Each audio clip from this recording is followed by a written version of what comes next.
Ero kamana inya Sharon ngao kuom kelonwa sigana machalo koda mano. Komachielo ni jopuonje skul sekondar Mandigwa mawuok e kaunti ma Siaya nonyiso mor margi bang' riwruog jogo mane somo e skul no kata alumni bagonegi limbe Mombasa kaka yor puoch kod pak kaluwore koda duoko maber manyocha giyudo e penj ma KCSE higa mokalo. Jopuonjgo kaachiel kod joboda mane ofuyo gi ndege nyaka Mombasa ne beno pako tend kaunti ma Siaya kuom miyogi mijing'o matiyo matek ka koro lek margi en renye Kenya mangima e penj maduong' ma higani. Jojaoko gi ler mathoth kowuok Mombasa.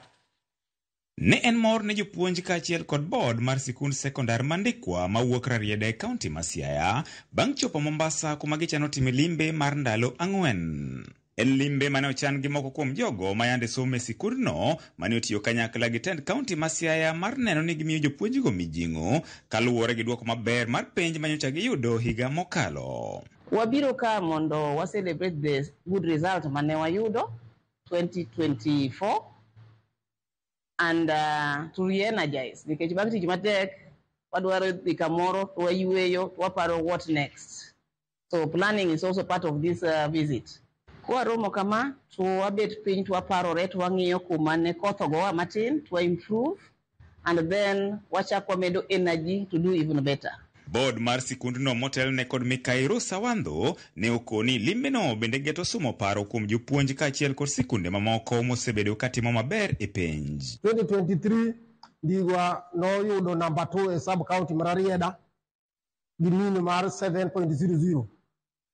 Nyocha 2024 Ndigwa obedo number 1 e sub county mar Rarieda gi mean mar 7.99. Ma en lek mwasebedo kwa gombo kako nyocho bedo number 1 nino wabet piny kaka community mwang'eyo ni nyaka wadwar yo ma wajiwo go jopuonj.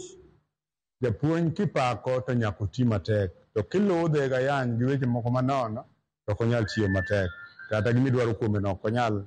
Iwacho ni dhiang' kidwa nyiedho kigo ilombe alomba gi gimonang'o cha tae ogolo mana chak koro miyo jopuonj wagombo ni wabet kodgi machiegni mondo mi giti matek.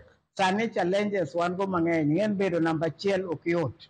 Joma gwerowa, joma gwarowa, joma gombo mondo ogowa mondo walwar piny ng'eny.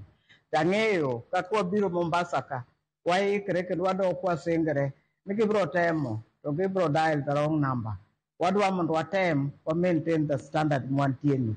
Achiel kuom gigo mane omorogi en ni ma emane en thuolo mokwongo mar thothgi kwongo idho kendo fuyo gi ndege e kor lwasi. Governor Orengo wadwoko nero kamano chutho ng'enywa to pok oidho ndege wang'ni to waidho gi nyinge wadwoko nero kamano kendo wawinjo ka wan gi mijing'o mar tich.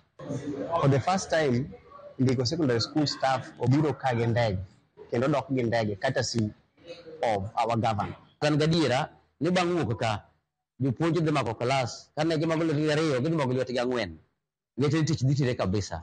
So as teachers wadwa assure the community that will work extra hard after these good treats. Moko kuom kuonde magitime limbe gin dho wedhi Mombasa, oinga mar Fort Jesus, Kenya Ferry kaachiel kod tunge liech e kind kuonde mamoko malombo welo.